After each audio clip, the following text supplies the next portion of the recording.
dans la souffrance. Parce qu'il va détruire les ouvrages de ta main. Le livre d'Ecclésiaste. Le livre d'Ecclésiaste. Chapitre 5. Verset 3 à 5. Nous expliquer cela. Les premières semences. Premières semences. C'est vrai. Ce sont des choses vraies. Ça veut dire les premiers fruits de notre travail. Ça veut dire que tu viens de prendre ton salaire. Tu peux aller, c'est vrai. Mais ça vient de l'homme. C'est pas le pasteur qui va te dire. C'est que tu prends ton salaire. Dieu dit va verser. C'est pas Dieu ne dit pas. Il dit ce qui sait que je suis Dieu. De faire ça de la manière.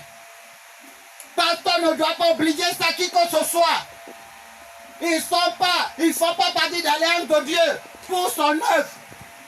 Ce sont des choses personnelles. Je parle des alliances de Dieu pour son œuvre. Je parle des alliances de Dieu pour son œuvre. Offrande sacrificielle. C'est que tout le monde dit, il faut donner. Personne ne peut donner offrande sacrificielle. C'est faux. Il a mis Abraham à l'épreuve. Abraham, ses yeux ont tourné. Pour donner Isaac. Il est obligé de le remettre son Isaac. Mais lui qui a donné, il a donné Jésus, il a fermé ses yeux complètement. Ça veut dire que personne ne peut sacrifier, faire sacrifier. Il ne faut pas qu'un pasteur, un prophète, n'importe qui vous mette dans problème. Ne faites pas. Faites selon vos désirs. Sacrifiez selon vos capacités. Don sacrificiel, c'est personne ne paie. C'est Dieu seulement qui paie. Dieu seul qui paie.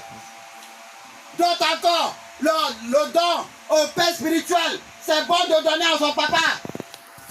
Papa spirituel, même que biologie. Père spirituel et biologie, c'est mieux de donner, c'est bon. Mais ça doit venir de toi. Pourquoi? Parce que tu dois te rappeler tout le temps que ceux-là, c'est eux qui m'entendent de me nourrir. Ils attendent de m'apporter ce que je ne peux pas m'apporter moi-même. À certains moments, c'est ton père biologique qui t'envoie à l'école. À certains moments, ton père spirituel t'a enseigné des choses spirituelles que tu ne connaissais pas. Il prie pour toi, il veille sur toi. C'est pour cela, le livre de Philippiens, en parle 4. Verset 11 à 14 a parlé de ça. Pour les pères spirituels, comment, pourquoi on le fait, on ne doit pas vous forcer. Vous devez faire selon vous. Le don au père biologique, vous devez faire avec vous-même. Genèse 27, verset 25 à 29 nous explique pourquoi. Isaac a dit à ses enfants, apporte-moi quelque chose, je vais manger avant de mourir. Il dit, apporte-moi, je vais manger avant de mourir, parce que c'est un droit. Et puis, il a réclamé, il ne l'a pas forcé. C'est pour cela, il sait oui, il n'a pas demandé, c'est de là il est venu. Ça veut dire, pour Dieu, c'est personnel. Offrande prophétique ou bien don prophétique comme vous dit de faire. C'est vous allez vous tuer tous.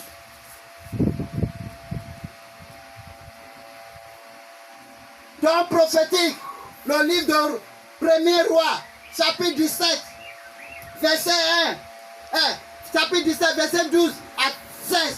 Vous pouvez aller lire là-bas.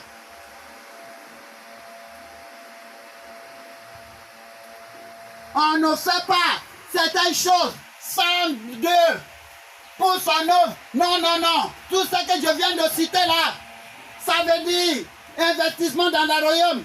Feu, premier fruit, don artificiel, don au père spirituel, don aux parents biologiques, offrande prophétique. Les pasteurs ne doivent pas exiger ça à l'église. Le pasteur ne doit pas sauter pour que les gens viennent donner l'argent. Non, non, non. C'est son œuvre. C'est son business, c'est pas l'œuvre de Dieu. L'œuvre de Dieu, ce sont les trois que j'avais cités. La dîme. Pourquoi la dîme? Parce que la dîme, c'est l'effort de Dieu dans votre vie. Et dès que vous faites la dîme, c'est Dieu lui-même qui a donné cet ordre de dîme. Dans le livre de Malachie, verset 3, 8 à 10. Le livre de Malachie, verset 3, 8 à 10. Et Dieu, votre dîme, c'est une obligation à Dieu. Et la dîme, la prière ne peut rien contre la dîme. Ça veut dire prier de matin jusqu'à la nuit. Ça ne change pas. Ta dîme, c'est une obligation pour tous. La dîme, tu dois payer. Quelle que soit ta pensée, même si tu dis c'est n'importe quoi, pas de problème. Mais tu dois payer parce que c'est la parole de Dieu. C'est son effort. Tu n'as pas placé les yeux